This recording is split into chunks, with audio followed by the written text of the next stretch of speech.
Salam alaikum wa rahmatullah. Alors aujourd'hui, on va encore parler leadership, management, organisation dans la communauté musulmane, au sein de l'entreprise, des associations, etc. Mais je rappelle quand même que si je fais ces vidéos aussi, c'est pour qu'on comprenne que dans nos textes, dans le Coran, mais aussi dans la Sunna du prophète sallallahu alayhi wa sallam, on a notre manière de voir les choses, notre manière de réfléchir, de construire, d'où cette série de vidéos. Donc ça, c'est important de le rappeler. Alors, avant de commencer, bien sûr, pour ceux et celles qui souhaitent maintenant vraiment mieux comprendre comment le prophète il a agi, sallallahu alayhi wa sallam, dans sa vie, connaître sa biographie, tirer des enseignements, s'éduquer à la lumière de la sira du prophète, sallallahu alayhi wa sallam, alors je propose des cours, bien sûr, sur ma chaîne YouTube, et pour y adhérer, donc c'est des cours qui sont déjà enregistrés, il y a aussi plein de cartes, etc. Vous devez juste vous abonner et ensuite souscrire à la chaîne. J'en profite aussi pour ici remercier tous ceux et toutes celles qui me soutiennent sur Tipeee, qu'Allah subhanahu wa ta'ala vous accorde la meilleure des récompenses Yawm al-Qiyamah. Votre soutien, il est vraiment très très important pour que je puisse me développer. Vous ne pouvez pas imaginer à quel point. En tout cas, aujourd'hui, je voulais parler des surnoms. Oui, le prophète, sallallahu alayhi wa sallam, on constate qu'il valorisait ses compagnons en leur donnant des beaux surnoms. Et les surnoms qu'il donnait, ils étaient en lien par rapport à une qualité qui les distinguait des autres compagnons. On peut citer ici l'exemple de Abu Bakr as-Siddiq, radiyallahu ta'ala anhu. D'accord ? Il a été appelé as-Siddiq, le très véridique. Pourquoi ? Parce qu'il a eu des postures dans sa vie, en fait, des positionnements importants par rapport à la véracité. C'est quelqu'un qui sait reconnaître le vrai. Et il est très honnête, très intègre. Il n'a peur de rien et il dira la vérité, as-Siddiq. C'est comme quand on va se moquer du prophète, sallallahu alayhi wa sallam, comme quoi il aurait voyagé le voyage nocturne. Ok, lui, il va y croire, Abu Bakr. Parce qu'il est Siddiq, il est véridique. Et donc, il a plein de postures comme ça. Donc, ça, c'est un exemple. On va en citer plusieurs des exemples. Et ensuite, on va développer pour mieux comprendre, Inch'Allah. On a Omar, qui a été appelé Al-Farouq. Celui qui distingue entre le bien et le mal, entre le vrai et le faux. Celui qui est très clairvoyant. D'accord ? Donc, c'est le nom qui lui a été donné. Et effectivement, il a eu, lui, des postures, des positionnements où on remarque que le Coran, il est en accord, si vous voulez, en harmonie. Allah subhanahu wa ta'ala, il valide, on peut le dire aussi comme ça, les positionnements donc de Omar ibn al-Khattab. Quelqu'un qui sait distinguer de manière assez claire le bien et le mal. Ouais, c'est pas tout le monde qui est capable de le faire aussi bien que Omar radiyallahu ta'ala anhu. On pourrait citer aussi Othman ibn Affan, le troisième calife de l'islam, qui a été appelé par le prophète sallallahu alayhi wa sallam al-Ghani. Celui qui est riche, pourquoi ? Parce qu'il a donné beaucoup de son argent pour faire du bien à l'humanité, aux musulmans, à la communauté musulmane aussi, comme quand il a acheté le puits de Rouma pour que tout le monde puisse boire gratuitement de l'eau, ça s'est passé à Médine. Bref, il a aussi donné beaucoup de ses biens et beaucoup d'argent, un grand investissement lors de l'expédition de Tabouk. Alors ici, donc, c'est ça qui va le distinguer des autres, c'est-à-dire sa capacité déjà à gagner de l'argent et à être riche, et ensuite à redistribuer cet argent dans la voie d'Allah, subhanahu wa ta'ala, pour faire des actions de bien. Voilà, donc il y a plein d'exemples. Il y a Saïfullah aussi, c'est un bel exemple. Je ne vais pas m'attarder dessus. Saïfullah, c'est Khalid ibn al-Walid, l'épée de Dieu. Parce que lui, c'est pas un intellectuel, c'est pas un homme de science, c'est un grand guerrier. Donc il combattra l'islam d'ailleurs avec les armes pendant très longtemps. Ensuite, il embrassera l'islam, le prophète sallallahu alayhi wa sallam. Et c'est là que c'est important. On va reprendre cette intervention, on va l'améliorer ici, Inch'Allah ta'ala. On va lui donner un nouvel élan, vous allez voir. Saïfullah, il a un passif dans la Jahiliya, dans l'époque pré-islamique, d'accord ? Et il a combattu l'islam. Mais c'est quoi qui le distingue de tout le monde ? C'est sa connaissance, ses compétences dans le domaine militaire. Il est très bon, il est très fort.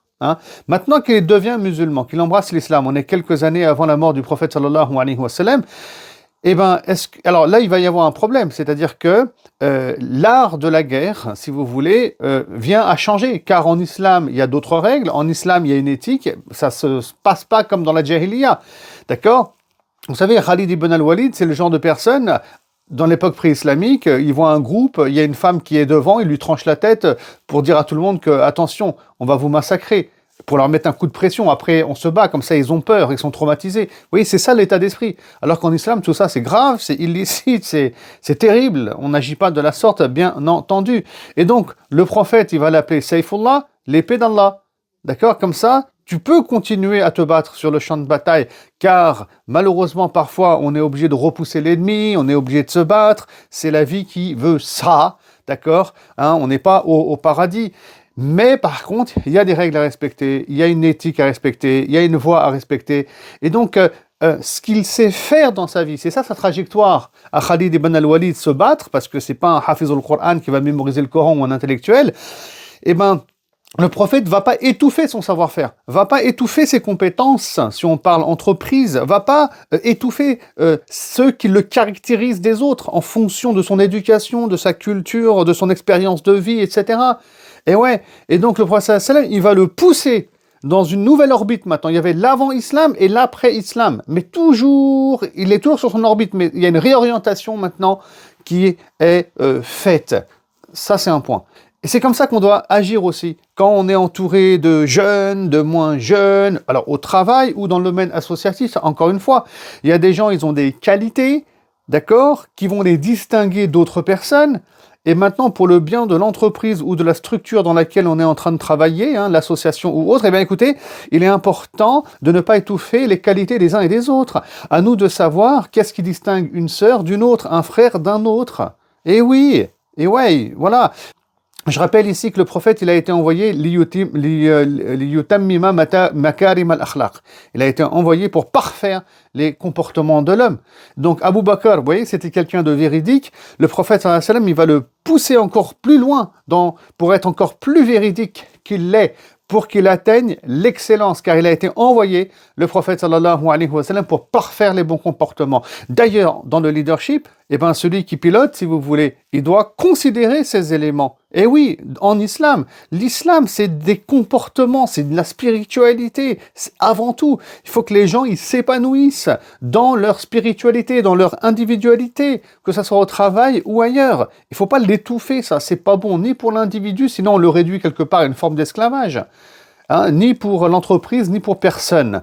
Hein, voilà comment il était donc le messager de Dieu, sallallahu alayhi wa sallam. Donc on ne doit pas aller à contre-nature. Et puis alors, après, on ne va pas faire, subhanallah, il y avait aussi Safina, c'est un bel exemple, je vais peut-être terminer par ça. C'est un compagnon qui s'appelait Safina, hein, le bateau. Pourquoi? Parce qu'un jour, ils étaient en expédition, les compagnons du prophète sallallahu alayhi wa sallam, avec le messager de Dieu. Hein, puis il y avait des affaires, voilà. Et puis le prophète, il va dire, enfin, de quoi manger, hein, pour sallam, il va mettre une natte et il va dire à son serviteur, écoute, prends cette natte avec ce qu'il y a dedans et ce qu'elle contient, car tu es un Safina, c'est-à-dire un navire, un bateau. Hein. Et donc il va porter ça et il dira, moi j'aurais pu porter la charge de 2-3 chameaux, hein, toute ma vie après. Depuis que le prophète il a fait cette forme d'invocation indirectement, je suis devenu plus fort qu'avant. Hein.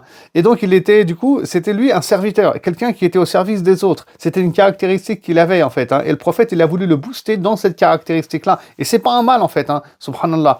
Et là aussi on voit quand le prophète il donne un surnom au autre, ça implique aussi, ça sous-entend une forme d'invocation pour la personne aussi, dans certains cas en tout cas. Ce qui vient, si vous voulez, créer un lien entre notre personne et Allah derrière, hein, puisque il y a une invocation qui a été faite. Voilà. Donc, je vais terminer avec ces mots. Vraiment, dans le monde de l'entrepreneuriat, etc., on a des compétences pas possibles, des comportements, subhanallah, inimaginables. À nous d'aider les gens à s'épanouir au sein des structures. Voilà, ça c'est très important. On doit aider les gens à s'épanouir au sein des structures. Moi, les structures dans lesquelles des fois je travaille, parfois que je pilote un peu, sachez-le, j'impose pas une chose à un bénévole, comme on pourrait dire. Non, à nous de voir lui ce qu'il veut, lui ce qu'il aime, lui ce qu'il recherche en fait. D'accord? Et qu'on apprenne à le connaître. Et là, on va l'écouter. Parce qu'il cherche à s'épanouir dans quelque chose qu'il veut, qu'il souhaite, qu'il aime, quelque chose qui le distingue des autres. Donc, il ne faut pas écraser ça dans le domaine associatif. Il faut l'accompagner, en fait. Voilà, il faut l'accompagner comme le prophète, il a accompagné ses compagnons. Voilà, et l'orienter dans le bon sens, mais il faut l'écouter surtout. Hein, ça, c'est très important. Je vous dis à très bientôt, Inch'Allah Ta'ala, pour une prochaine et nouvelle vidéo. Et subhanallah, il valorisait le prophète sallallahu alayhi wa sallam, ses compagnons par des beaux surnoms. À très bientôt. Salam alaikum wa rahmatullah.